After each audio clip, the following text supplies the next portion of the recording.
Chapter 9, in which several things go wrong. The journey home was a disaster.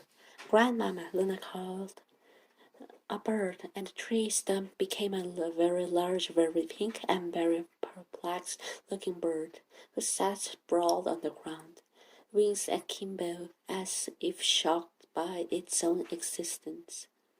Which, then reasoned, the poor thing probably was. She transformed it back into a stump the moment the child wasn't looking. Even from that great distance, she could sense its relief. "Grandmama!" Lena shrieked, running up ahead. "Cake!" And the stream up ahead suddenly ceased, and the water vanished and became a long river of cake. "Yummy!" Lena cried, grabbing Cake by the handful, smearing multicolored icing across her face. Zan hooked her arm around the girl's waist, vaulted over the cake stream in her staff, and shooed Luna forward along the window path up the slope of the mountain, undoing the accidental spell over her shoulder. "Grandmama, butterflies! Grandmama, pony! Grandmama, berries!" Spell after spell erupted from Luna's fingers and toes, from her ears and eyes. Her magic skittered and pulsed. It was all Zan could do to keep up.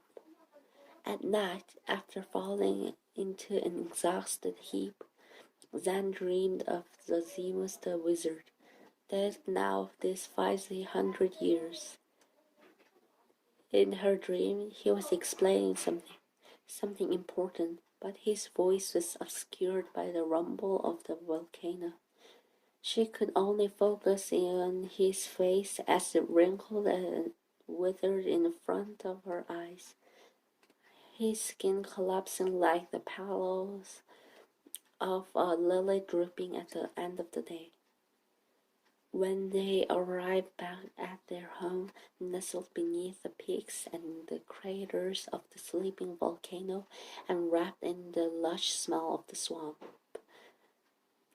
Glurk stood at his full height, waiting for them.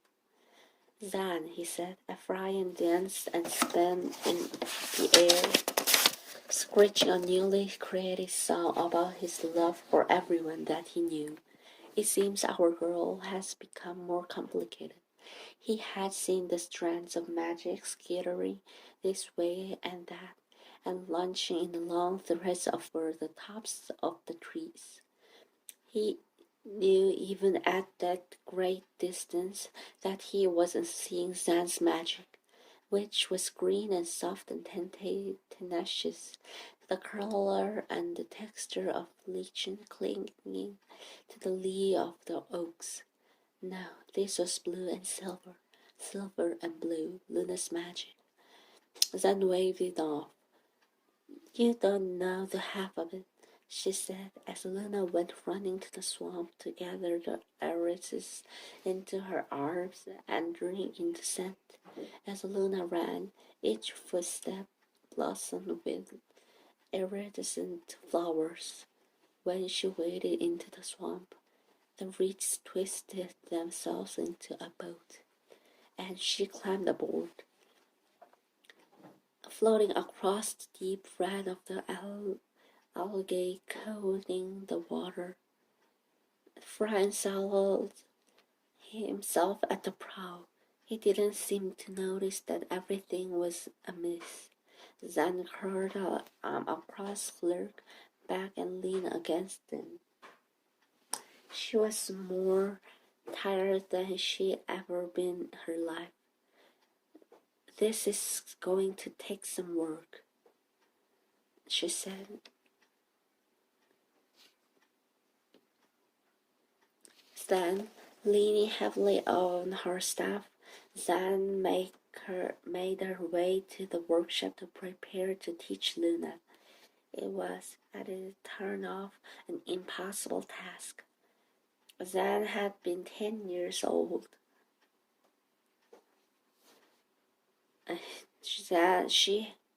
Zan had been 10 years old when she was imagined. Until then, she had been alone and frightened. The sorcerers who studied her weren't exactly kind. One in particular seemed to hunger for sorrow. When Zosimus rescued her and bounded her to his allegiance and care, she was so grateful that she was ready to follow and rule in the world. Now so with Luna, she was only 5, and remarkably bull-headed. Sit still, precious, Zan said over and over and over, as she tried to get the girl to direct her magic at a single candle. We need to look inside the flame in order to understand the young lady. No flubbing in the classroom. I'm a crow, Grandmama, Luna cried, which wasn't entirely true. She had simply grown black wings and proceeded to flap about the room. Caw, caw, caw, she cried. Zan snatched the child out of the air and undid the transformation. Such a simple smell, but it knocked Zan to her knees. Her hands shook and her vision clouded over. What is happening to me? Zan asked herself. She had no idea. Luna didn't notice. Zan transformed a book into a dove and enlivened her pencil and quills so that they stood on their own and performed a complicated dance on the desk. Luna, stop, Zan said, putting a simple blocking spell on the girl, which shouldn't have been easy and should have been lasted at least an hour or 2. But the spell ripped from Zan's belly, making her gasp, and then didn't even work. Luna broke through the block without a second thought. Zan collapsed onto a chair. Go outside and play, darling, the woman said, her body shaking all over. But don't touch anything, and don't hurt anything, and no magic. Which magic, Grandmama? Luna asked as she raced out of the door. There were trees to climb and boats to build, and Zan was fairly certain she saw the child taking to the crane. Each day the magic became more unruly. Luna bumped tables with her elbows and accidentally transformed them to water. She transformed her bedclothes to swans while she slept. She made stones pop like bubbles, and her skin became so hot it gave Zan blisters, or so cold that she made a frostbitten imprint of her body on a clerk's chest when she gave him a hug, and once she made one of Brian's wings disappear in mid-flight, causing him to fall. Luna skipped away, utterly unaware of what she had done. Zan tried to encasing Luna in a protective bubble, telling her it was a fun game they were playing, just to keep all the surging power contained. She cast bubbles around Brian, and bubbles around the goats, and the bubbles around each chicken, and a very large bubble around the house, lest she accidentally allow their home to burst into flames. And the bubbles held they were strongly magic. After all, until they didn't. Make more, Grandmama, Luna cried, running in circles on the stones, each of her footprints erupting in green plants and lurid flowers. More bubbles. Zan had never been so exhausted in her life. Take Ryan to the south crater, Zan told the clerk. After a week of back-breaking labor and little sleep, She had dark circles under her eyes. Her skin was as pale as paper. Gluck shook his massive head. I can't leave you like this, Zan, he said as Luna made a cricket grow to the size of a goat. She gave it a lump of sugar that had appeared in her hand and climbed aboard its back for a light. Gluck shook his head. How could I possibly? I need to keep the both of you safe, Zan said. The swamp monster shrugged. Magic has nothing on me, he said. I've been around for far longer than it has. Zan wrinkled her brow. Perhaps, but I don't know.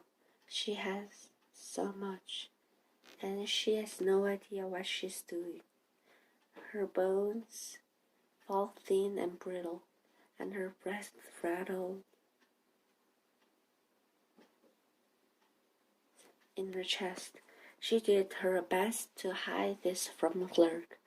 Zan followed Luna from place to place, undoing spell after spell. The wings were removed from the goats.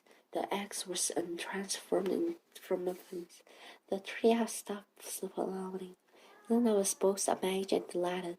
She spent days laughing and singing, sighing and pointing with wonder.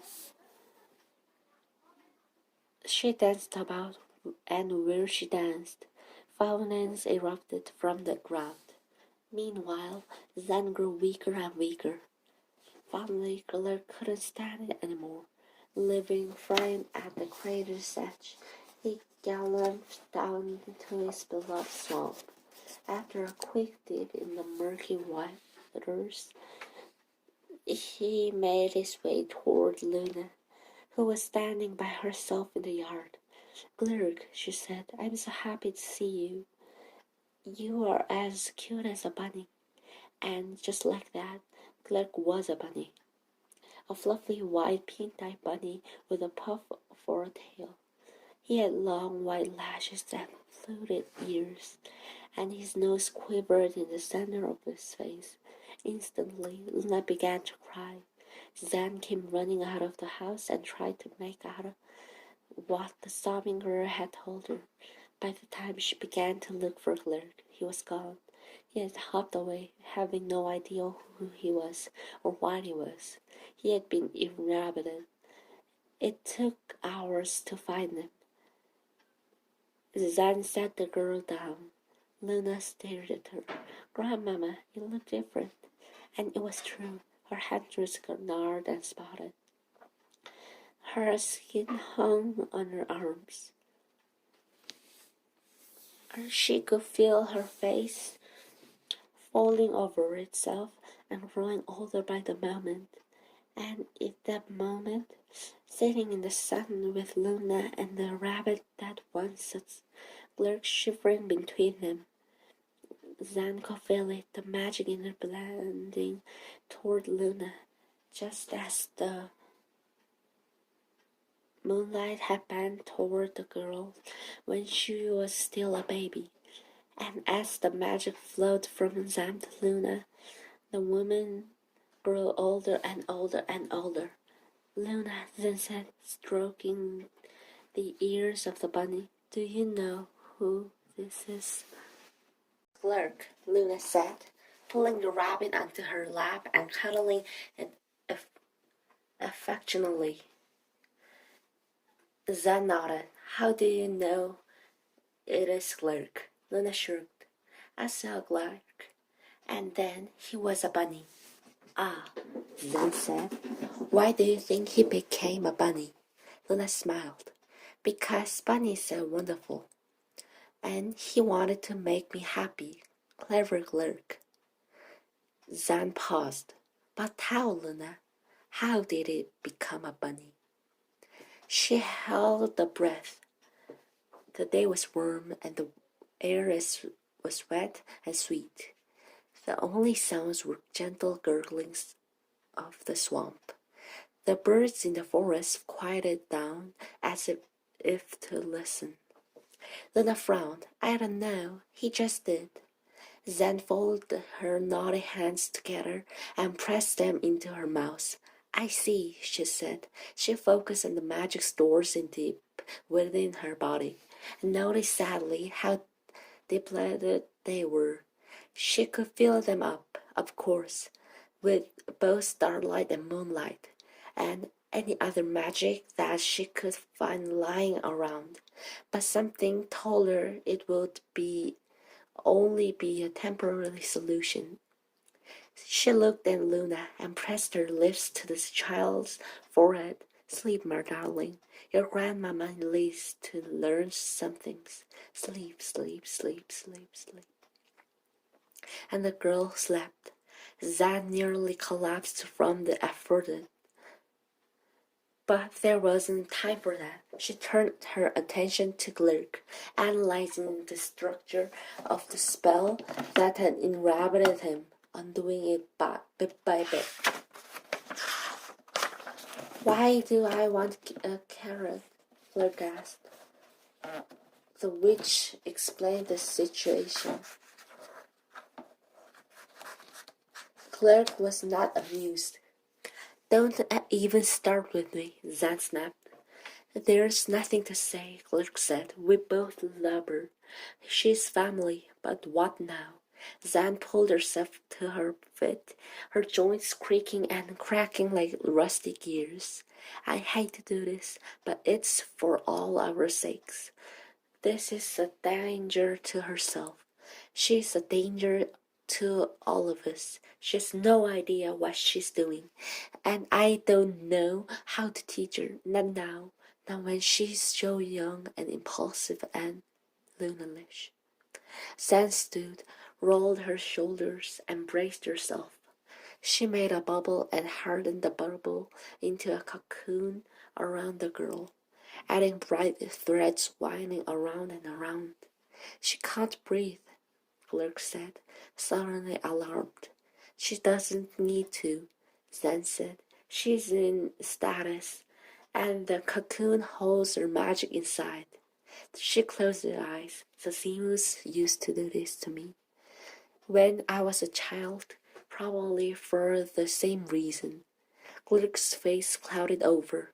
He sat heavily on the ground, curling his thick tail around him like a cushion. I remember all at once. He shook his head. Why had I forgotten? Zan pushed the wrinkled lips to the one side. Sorrow is dangerous, or at least it was. I can't remember why. Now I think we both became accustomed to not remembering things. We just let things get foggy.